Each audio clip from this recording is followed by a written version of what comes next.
Don't forget to like the video, share your insights in the comments, and subscribe to keep up with our newest narratives. It was merely intended to be a laid-back office gathering, a chance to relax after a year filled with diligent effort. My husband, Steve, had eagerly anticipated it for weeks.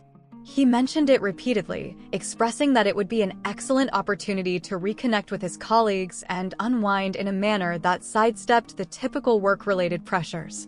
To be frank, I didn't feel much enthusiasm. Office gatherings have consistently carried an air of obligatory merriment. Individuals who hardly engage with you throughout the week suddenly transform into the center of attention at social gatherings. Steve's enthusiasm was infectious, so I thought it would be worthwhile to attend, if only to show my support for him. The gathering took place in an elegant setting, characterized by dim, soothing lighting, the gentle strains of jazz wafting through the air, and tables adorned with appetizers that appeared far more sophisticated than necessary. There were a handful of familiar faces, yet the majority of the attendees were Steve's colleagues, many of whom I had encountered only once or twice before. I remained silently beside him, engaging in light conversation with others, attempting to avoid the spotlight. It was at that moment that she caught my attention. Carla was her name, and I had caught Steve bringing her up a few times. In her late 30s, she stood tall, her long, dark hair cascading down, exuding a presence that was impossible to overlook. She possessed an undeniable allure that captivated everyone around her. Honestly, I observed that she appeared to be lingering a bit too near Steve, chuckling a bit too heartily at his jokes, and making physical contact a bit too frequently during their conversations. For some reason, it just felt off to me. However, it was only later in the evening that the reason became clear to me. As the evening progressed, I settled into a tranquil nook of the room, cradling my glass of wine and observing the crowd around me. The atmosphere was serene, allowing me to momentarily escape the vibrant energy of the celebration. A sense of calm was washing over me when I sensed a presence beside me. As I turned, I caught sight of Carla, drink in hand, her smile radiating warmth. "Mary," she said, her voice flowing effortlessly. "I trust you are finding joy in your current endeavors." Her smile seemed almost unnaturally flawless, as if it had been meticulously rehearsed. It seemed as though she was performing, yet I chose to remain silent. I offered a courteous smile in return. "I'm doing well," I responded, aiming for a laid-back tone. "It's quite a lovely spot. The cuisine is delightful." She let out a gentle laugh, her gaze drifting towards Steve, who was across the room, engrossed in discussion with a few of his coworkers. "Isn't Steve just wonderful?" Carla remarked. "He's incredibly approachable and makes conversation feel effortless. It's clear why he is so well liked by everyone at the office." I gave a slight nod, making an effort to conceal my unease. "Absolutely, he's an exceptional individual. Our journey together has spanned many years." Carla's gaze held on Steve for a brief moment before she redirected her attention to me. "You both complement each other wonderfully. He is fortunate to have you in his life." Her voice lowered slightly, as if she were confiding a secret. "Mary, you possess an incredible elegance. Steve is undoubtedly a good person. Yet, there are moments when we all crave a touch of thrill, wouldn't you agree?" There it stood, the delicate strain in her words, the faint suggestion that there was something deeper at play. My heart raced with excitement. What was her point? Just as I was about to reply, Carla's phone chimed, prompting her to step away with a quick apology, indicating she had to take the call. As she turned to leave, an unsettling tightness began to coil within me. The atmosphere shifted, becoming dense and oppressive, as my thoughts surged with a whirlwind of interpretations of her words. Yet, I set it aside. It was likely just a trivial matter. She was merely extending her kindness. I attempted to concentrate on the remainder of the evening, yet the notion of Carla and Steve persisted in tugging at my mind. The manner in which she addressed him, the gaze she cast upon him, suggested she perceived something beyond my understanding. I brushed aside the sensation and set off to locate Steve. He was engaged in conversation with a few of his colleagues when I drew near, but upon noticing me, his face brightened with that well-known smile. It consistently provided a sense of security, as if everything in the universe was perfectly in place. Yet this evening, an unsettling sensation lingered in the air. As the evening began to draw to a close, I felt a sense of relief wash over me, watching as guests exchanged their farewells and gradually made their way to the exits. Steve and I made our way to the car, feeling fatigued yet uplifted. As we exited the parking lot, I stole a look at Steve, attempting to decipher his expression. "What did you think of the party?" I inquired, maintaining a cheerful tone. "It was good," he remarked, his hands comfortably placed on the steering wheel, his tone easygoing. Carla was truly enjoyable to converse with. She certainly has an abundance of energy, wouldn't you agree? I smiled, yet it seemed more a reflex than true joy. Indeed, she is quite remarkable. Steve laughed, oblivious to the subtle strain in my tone. "It seems to me that she has a fondness for you, Mary. She mentioned that you have an air of sophistication. A knot formed in my stomach." "Did she really?" "Indeed, she has a lovely demeanor," Steve remarked. "Finding someone so laid back in the workplace is quite uncommon. She has an innate ability to put others at ease." The words lingered, and it dawned on me that perhaps I wasn't the sole observer of Carla's focus. The night had cast a shadow of discomfort over me, as if I were teetering on the brink of an unknown abyss. What was happening between Carla and Steve? Could there have been deeper layers that I was missing? The days following the office party slipped by in a haze. Steve and I followed our familiar pattern. He would head off to his job, while I took care of everything at home. Yet, a change had stirred within me. Carla occupied my thoughts incessantly.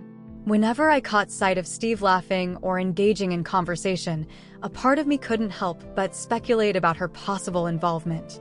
I attempted to dispel the thoughts, convincing myself that I was merely being overly cautious. Yet the uncertainty remained. A week later, everything reached a boiling point. I was chatting with my sister, sharing updates on life as we often did, when Steve's phone vibrated on the counter. As I strolled through the kitchen, my attention was drawn to the bright screen displaying a message preview from an unfamiliar number. My curiosity overwhelmed me, compelling me to approach and discover what it conveyed. The communication came from Carla. "Hello, Steve. I hope this isn't too direct, but I truly appreciated our chat the other evening. Let's reconnect soon, just the two of us." I stood still. My breath hitched in my throat. The words seemed harmless at first glance, yet an unmistakable undertone quickened my heartbeat. What was happening? What was her reason for contacting Steve in that manner? Why wasn't it something done as a group or conveyed in a more relaxed manner? Thoughts began to whirl in my head. I found myself pondering. Was she attempting to draw nearer to him? What about her behavior at the party? Was I merely caught in a web of my own thoughts, or had she been subtly flirting with him from the start? I lingered for a moment, attempting to calm my racing thoughts. I realized I had to face Steve, yet I was uncertain about how to approach the conversation without implying he was guilty of anything he hadn't committed. I had no desire to provoke a confrontation, yet the unsettling sensation in my gut was impossible to overlook. With a steadying breath, I grasped his phone and examined the message once again. I quickly typed a response to Carla using his phone, hoping it would give me a moment to think. "Hello, Carla. I appreciate your message. Steve has a lot on his plate right now, but I'll make sure to pass along your message. I trust this message finds you in good spirits." I pressed send and set the phone down just as Steve entered the kitchen. He looked my way, his face gentle and unguarded. "Hey, are you all right?" he inquired, his tone gentle and tinged with curiosity. I forced a smile, attempting to maintain an air of normalcy. "Indeed, I'm just verifying something on your phone. All is well." He nodded, a hint of skepticism flickering in his gaze. "Are you certain? Your confidence seems a bit wavering." I paused. This was the moment. The instant I faced the choice of whether to confront him or suppress my emotions and act as if all was well. I noticed Carla's message. I spoke, my voice softer than I had meant it to be. "She mentioned that she would like to reconnect with you." Steve appeared briefly perplexed. "Could you clarify what you mean? Did she send me a message?" "Indeed," I responded, making an effort to maintain a calm tone. It appeared to be a simple invitation, yet it carried an undertone that suggested something deeper. A prolonged silence enveloped the room. I could observe the gears shifting in Steve's mind as he contemplated my words. At last, he let out a soft sigh and approached me, tenderly grasping my hands in his. "Mary, I wasn't aware you were experiencing these feelings," he said, his tone gentle yet sincere. "Carla and I share a friendship. I assure you, she can be a bit direct at times, but there's nothing happening between us. I wasn't aware that it was causing you discomfort." I gazed at him for a moment, attempting to decipher his expression. Was he truly sincere? Or was this merely a finely honed pretext? "So, why didn't you share the message with me?" I inquired, making an effort to keep my tone neutral, though I stumbled slightly. Steve confessed that he didn't consider it a significant matter. "She has consistently displayed a more extroverted nature compared to her colleagues in the office. I didn't want you to believe I was concealing anything, however. Witnessing your response made me understand that I ought to have been more candid about it." I longed to trust him. I truly did. Yet, a fragment of my being remained restless, as if something was amiss. I simply wished to avoid the sensation of being overlooked or excluded. I admitted, the fragility seeping into my tone. "It seems as though she's making an effort to connect with you, Steve. I find myself questioning her true motives. I recognize your goodness, yet." I drifted into silence, uncertain of the point I was attempting to convey. I didn't really believe that Steve was being unfaithful to me. Yet the idea of Carla weaving herself into our lives struck a chord that was all too recognizable, stirring a sense of discomfort. Steve held my hands gently, his eyes filled with warmth. "Mary, my affection for you knows no bounds. My desire is solely to be by your side. Carla is merely a coworker, and I genuinely didn't consider it to be significant. If it's causing you any discomfort, I'll take care of it. I will ensure she understands that my feelings are strictly platonic." I observed him intently, searching for any hint of dishonesty. Yet, all I could see was the man I chose, the man I understood. The uncertainty within me started to fade, and I gave a slow nod. "All right," I replied softly, feeling uncertain yet open to placing my trust in him. "I simply don't want to sense that I'm drifting away from you." Steve beamed and enveloped me in a warm embrace. "I won't be going anywhere, Mary. I will always be by your side." Yet, beneath the surface, a part of me questioned whether Carla's motives held deeper significance than what either Steve or I could comprehend. The communication was clear, yet the future remained uncertain. How would events progress from this point onward? The following days unfolded with an unusual tranquility. Steve took the initiative to ensure I was more informed, updating me whenever Carla or anyone else from the office contacted him. It provided some relief, yet the lingering discomfort remained. The memory of that night at the office party replayed in my mind, the way Carla gazed at Steve, how she appeared to linger just a touch longer than needed. A nagging sensation lingered, suggesting there was an unseen truth eluding my grasp. The true challenge arrived the next Friday. Steve and I had arranged to enjoy a serene evening at home, just the two of us, embracing the tranquility of a quiet night in.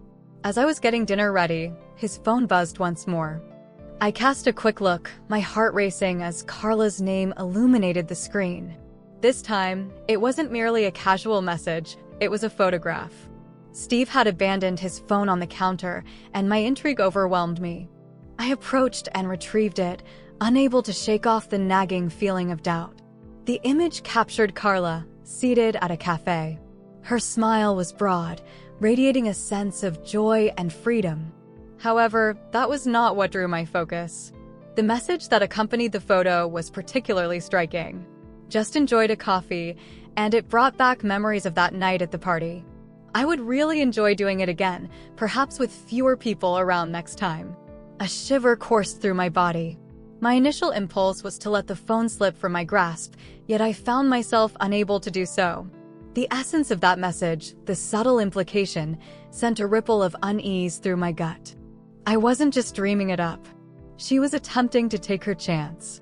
I inhaled deeply and set the phone down just before Steve entered the room. I was uncertain about how to engage with him. Would he perceive it as I did? Or was I merely exaggerating once more? As Steve entered from the living room, I remained by the counter, attempting to gather my thoughts. He gazed at me, and in that instant, I recognized that a change had occurred within him. "Is everything all right?" he inquired, his voice tinged with awareness as he sensed the unease in the atmosphere. I nodded, though it lacked sincerity. A weight pressed against my chest. I noticed Carla's message, I replied, striving to maintain a calm tone. Steve's expression shifted momentarily, followed by a deep sigh. "Is that you, Mary?" "Aye." "Is that you, Steve?" I interjected, my voice quivering just a bit. This goes beyond mere friendly exchanges, doesn't it? Her message caught my attention. It carried a weight beyond the ordinary. "She's making an effort to connect with you." Steve moved in, a heavy scowl etching his features. "Is that you, Mary?" "I promise, she's merely a coworker." It feels like nothing is unfolding. You're overanalyzing this. Yet the words seemed empty. His eyes were a mirror of frustration. Yet I found myself questioning whether the frustration was directed at me or the circumstances surrounding us. "Steve, it has evolved beyond a mere message." I spoke, my tone subdued yet resolute. "It's how she behaves in your presence, the way she extends her hand. I can see perfectly well, you know. It seems she's testing limits, and I can't simply overlook it any longer." He remained quiet for what felt like an eternity, and the stillness in the room was overwhelming. At last, Steve exhaled deeply and massaged his forehead. "I realize I haven't always been the most open with you. I didn't give it much thought since she's always had a bold approach. I've come to realize how much this is affecting you, and I must address it. I assure you, I will have a conversation with her. Clearly state that it is not acceptable." A part of me yearned to trust his words.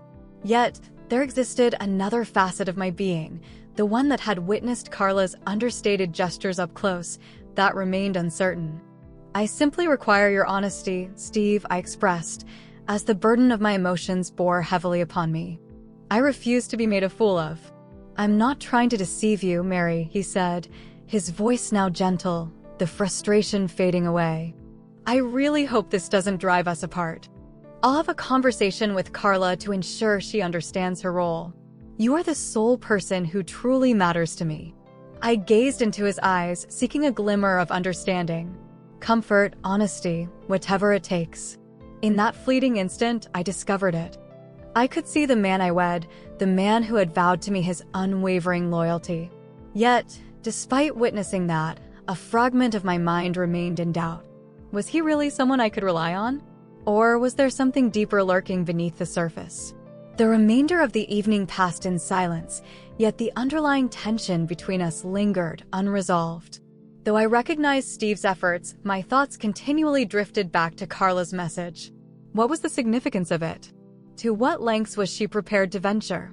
The following morning, after finishing breakfast, Steve departed for work, adhering to his customary routine. As he stepped through the door, an unsettling feeling washed over me. I found myself pondering whether I had overlooked something important. If there were deeper layers to this than I understood. I resolved to take control of the situation myself. I refused to remain passive and simply await responses. I had to understand what was happening with Carla, and I had to hear it directly from her. The subsequent days were fraught with tension, yet I understood the necessity of seizing command of the circumstances. I refused to allow uncertainty to gnaw at me any further. I had to speak with Carla directly, set things straight, face her boldly. Uncertainty lingered in my mind about how to tackle the situation, yet an inner voice urged me that it was the right course of action. When Steve departed for work on Monday, my decision was already set. I needed to have a conversation with Carla. The only path to ease the discomfort that had settled deep within my heart was yet to be found. I contacted her. My message was clear and straightforward. "Hello, Carla. I would like to have a conversation. Lately, I've been sensing some discomfort in the dynamics of our relationship. Are you available to get together?" The response arrived with remarkable speed, and I could feel her eagerness to connect. She consented to rendezvous with me at a nearby cafe. Just a simple, serene spot where we could engage in a genuine dialogue. A surge of anxiety enveloped me as I donned my clothes and readied myself to step out. This was going to be a challenge, yet I understood the importance of taking this step for the future of my marriage. Upon my arrival at the cafe, I found Carla already present, comfortably seated at a table by the window. She appeared at ease, enjoying her coffee while casually scrolling through her phone, her demeanor serene. However, the moment she noticed my presence, she set her phone aside and offered me a courteous smile, though it lacked warmth in her eyes. "Hello, Mary. I wasn't sure if you were going to show up," she said, her tone light, almost playful. I took a seat opposite her, attempting to calm my racing thoughts. I hesitated, meeting her gaze directly as I responded. "However, I felt it was important to have a conversation with you concerning all matters." Carla's smile dimmed a bit, and she reclined in her chair, crossing her arms. "I'm unclear about your meaning. Is this concerning Steve?" "Indeed, it's concerning Steve," I replied, my tone unwavering, yet heavy with the burden of all that had been troubling me. "I'm not sure what's happening between you both, but your attempts to connect with him feel off to me." She arched an eyebrow, yet remained silent. I inhaled deeply and pressed on, a wave of urgency washing over me. "I realize we haven't had many conversations, but I can't overlook the messages. Your efforts to bridge the gap between you two. It seems out of place." Carla's eyes softened slightly, yet a glimmer of something lingered beneath the surface. Something that eluded my understanding. "I understand," she replied softly. "I never intended to cause you any discomfort. That was never my aim." For a brief instant, I found myself disoriented.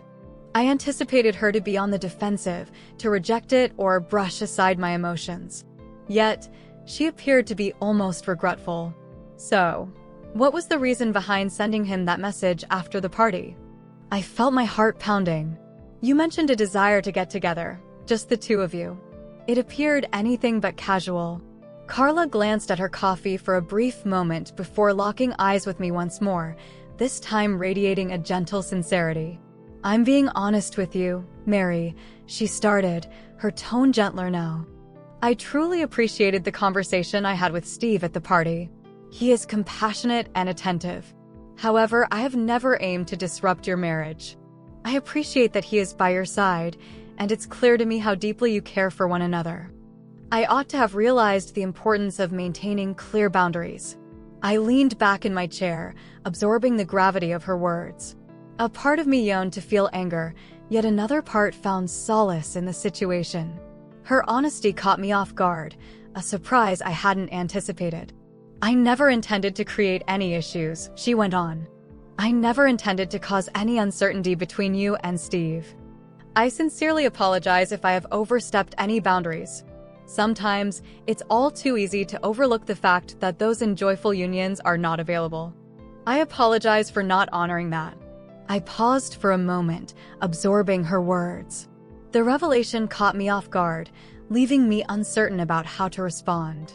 Carla turned out to be far more complex than the antagonist I had imagined her to be. She had no intention of taking Steve from me. She had simply allowed herself to become a bit too immersed in the admiration he offered her. "Thank you for your honesty," I finally replied, my voice softer than it had been. "Thank you very much. I apologize for making assumptions too quickly." Carla offered me a subtle smile. "I comprehend. It's instinctive to safeguard what belongs to you. Steve is a decent fellow. He's fortunate to have someone as wonderful as you." I nodded, sensing a burden ease from my heart. A lingering sense of unease remained, yet it no longer revolved around Carla. The story revolved around Steve and me, focusing on our journey to restore the trust between us. It wouldn't be a walk in the park, yet it remained within the realm of possibility. Upon exiting the cafe, a peculiar sense of clarity washed over me. Uncertainty loomed ahead, yet one truth remained clear to me. I had to place my trust in Steve. Without that, progress would be impossible. The discussion with Carla had been beneficial, yet now it was essential to concentrate on my marriage, to concentrate on ourselves. Upon my return that evening, I found Steve already settled on the couch, patiently awaiting my arrival. He glanced up when I entered, his demeanor wary yet filled with anticipation. "How did it turn out?" he inquired softly. I settled next to him, inhaling deeply. "We had a conversation." She spoke to me with complete honesty. "There's absolutely nothing going on between you two, Steve. However, I require a greater level of trust in you. I would appreciate it if you could share more with me." Steve nodded, a wave of relief washing over his features. "I'm capable of handling that. I will improve. I assure you. I really hope we can work through this without letting something minor come between us." A smile spread across my face, a gentle warmth blossoming in my chest. "I share your feelings. I don't want to lose you either." We lingered in silence for a moment, the gravity of the discussion suspended in the air around us. Yet, on this occasion, it seemed distinct. It seemed as though we were both prepared to advance, to leave the past in the rearview mirror and concentrate on reconstructing what we once shared. It may not come without challenges, but the rewards will be significant.